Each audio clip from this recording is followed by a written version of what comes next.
Imagine you're standing in the middle of a tense negotiation. It could be a business deal, a salary discussion, or even something as simple as deciding where to eat with your partner. The pressure is on, and both sides are holding firm. In this moment, what do most people instinctively do? They compromise. The traditional approach to negotiation suggests that the best way to resolve a conflict is to meet in the middle. If you want a salary of $80,000 and your employer offers $60,000, a natural compromise would be $70,000. If you and your spouse are deciding on a vacation and you want to go skiing while they want a beach holiday, the logical middle ground might be a trip to a lakeside resort. Sounds fair, right? But here's the problem. Compromise often leaves both sides dissatisfied. If your ideal salary is $80,000 and you settle for $70,000, you're still underpaid. If you hate the cold but end up at a lakeside resort just to meet your spouse halfway, neither of you gets what you truly want. This is why former FBI hostage negotiator Chris Voss argues in Never Split the Difference that the key to successful negotiation isn't compromise. It's strategy, psychology, and influence. Voss spent years negotiating in life-or-death situations, where the stakes were far higher than just a few $1,000s or a vacation destination. Through these experiences, he learned that negotiation isn't about finding a middle ground. It's about understanding human behavior, controlling emotions, and using strategic communication to get the best possible outcome. And here's the good news. These techniques aren't just for FBI agents. Whether you're negotiating a salary, buying a car, or even dealing with a stubborn child, the same principles apply. In this article, we'll explore 5 powerful negotiation lessons from Never Split the Difference and how you can use them to your advantage. Listen first, speak later. The power of tactical empathy. Most people assume that the best negotiators are the best talkers. They picture a fast-talking salesperson or a lawyer making a compelling argument in court. But in reality, the most powerful negotiators are not the ones who talk the most. They're the ones who listen the best. Chris Voss introduces the concept of tactical empathy, which is the ability to recognize and understand the emotions of the other person in a negotiation. It's not about agreeing with them. It's about making them feel heard and understood. Why listening is more powerful than talking. Imagine you're in a salary negotiation. You walk into your boss's office, ready to present all the reasons why you deserve a raise. You list your accomplishments, your contributions, and how much value you bring to the company. But before you finish, your boss cuts you off. I understand, but the company just isn't in a financial position to offer raises right now. At this moment, most people make one of 2 mistakes. They argue. They try to push back, saying, "But I've worked so hard. I deserve this." This often makes the other person defensive, shutting down the negotiation. They give up. They assume that no is final and walk away defeated. But a skilled negotiator does something different. Instead of reacting emotionally, they use tactical empathy. They pause and say, "It sounds like you're worried about the company's financial situation right now." This simple sentence does 2 powerful things. It acknowledges the other person's concern without agreeing or disagreeing. It makes them feel heard, which lowers their defenses. By reflecting their emotions back to them, you create a connection. This makes them more likely to listen to you in return. The 7-3-8-5-5 rule of communication. Psychologists have found that communication is only 7% about words. The remaining 93% is based on tone of voice 38% and body language 55%. This means that how you say something is often more important than what you say. Chris Voss teaches negotiators to use what he calls the late-night FM voice DJ, a calm, slow, and reassuring tone. Speaking in this manner makes you sound more confident and in control, which naturally draws the other person into your frame of mind. Try this in your next negotiation. Instead of rushing to respond, slow down your speech, lower your voice slightly, and pause between sentences. You'll immediately seem more composed and persuasive. Practical application: salary negotiation.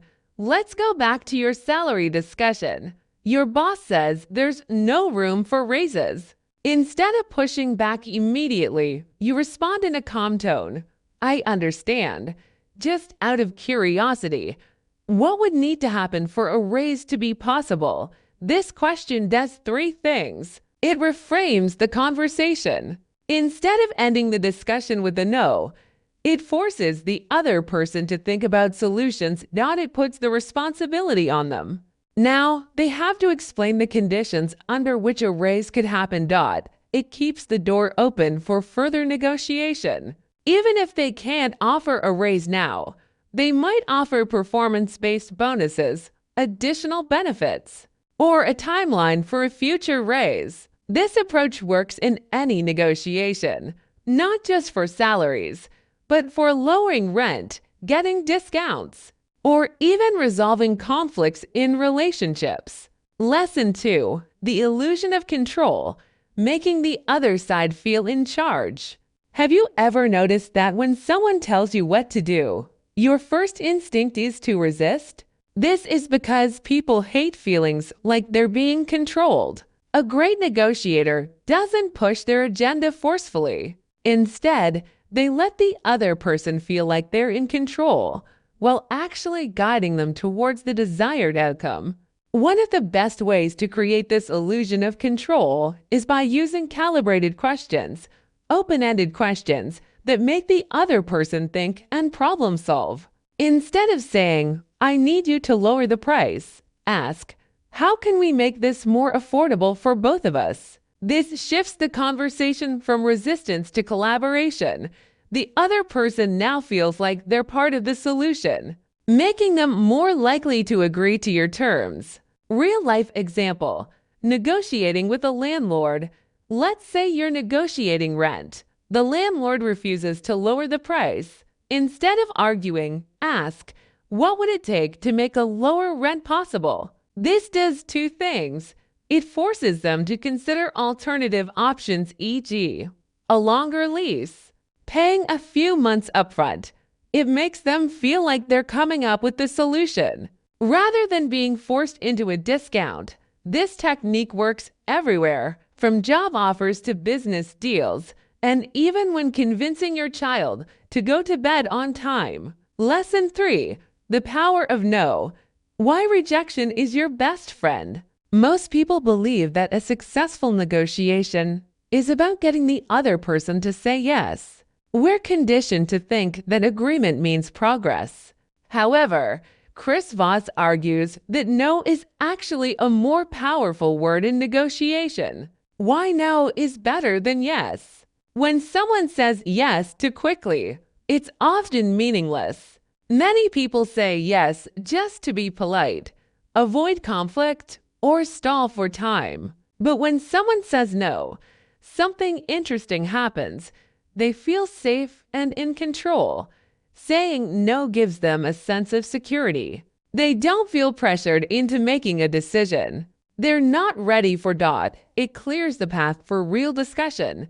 Once someone has said no, they let their guard down.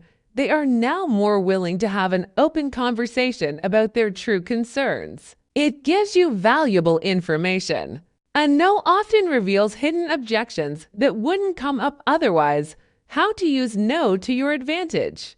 Let's say you're negotiating a business deal, and the other party seems hesitant. Instead of asking, does this offer work for you?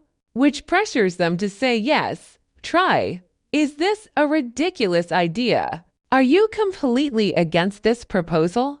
Would it be unreasonable to ask for X? These questions encourage the other person to say no.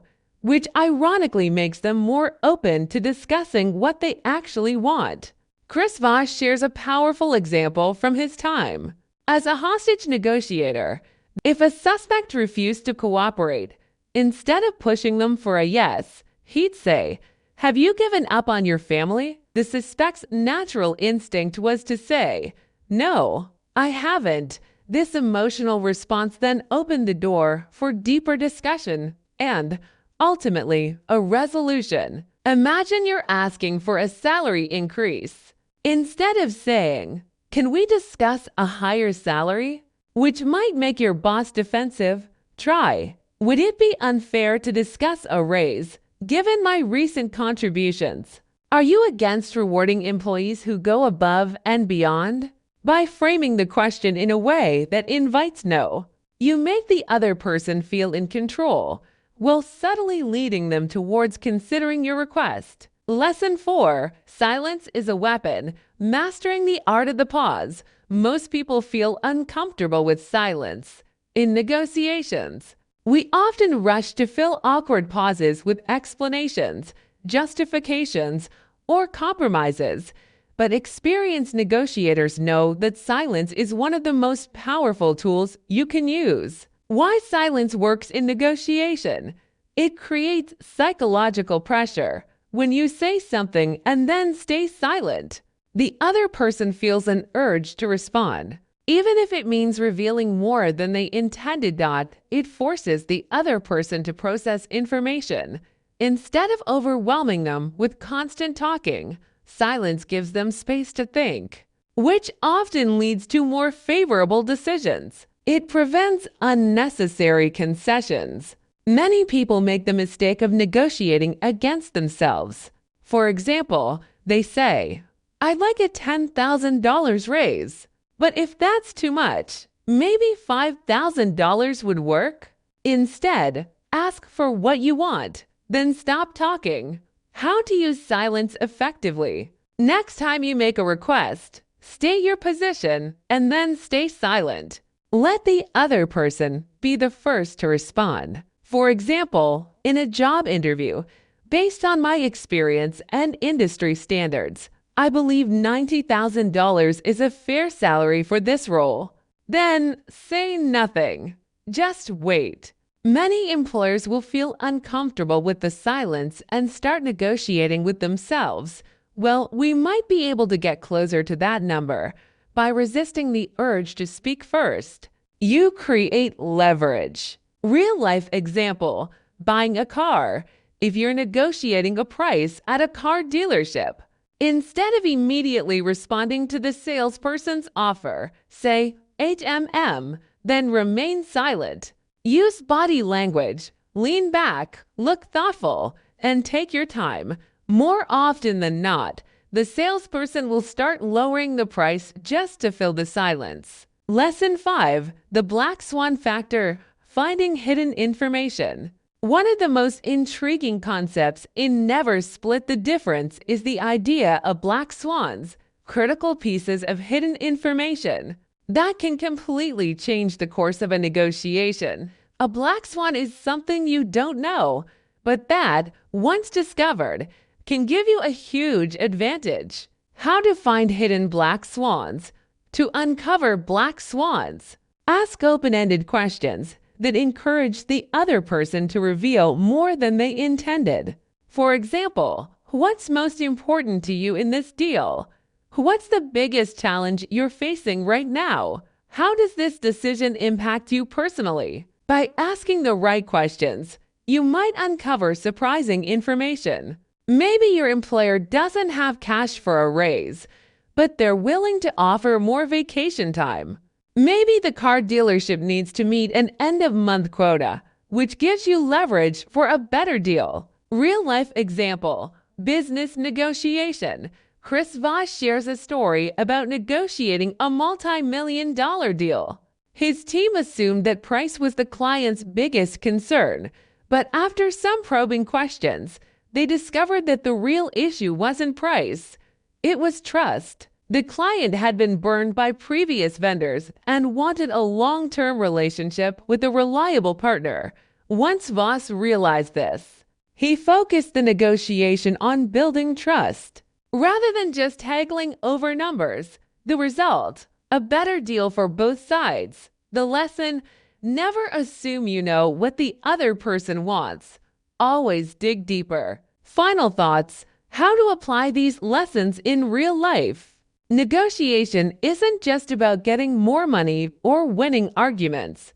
It's about understanding human psychology, controlling emotions, and using strategic communication to create win-win outcomes. Here's a quick recap of the 5 key lessons from Never Split the Difference. Tactical empathy. Listen actively, reflect emotions, and make the other person feel heard. The illusion of control. Use calibrated questions to guide the conversation without forcing a response. The power of no. Instead of chasing yes, invite rejection to gain insights and control. Silence as a weapon. Make your request, then pause. Let the other person feel the pressure to respond. Black swans. Always look for hidden factors that can shift the negotiation in your favor. Whether you're negotiating a job offer, a business deal, or even persuading your child to eat vegetables, these techniques can help you navigate conversations with confidence and control. Remember, the best negotiators aren't aggressive, they're strategic. And with these lessons, you're already ahead of 99% of people in any negotiation. That's it for this video. If you found it helpful, please subscribe to my channel. Thanks for your watching.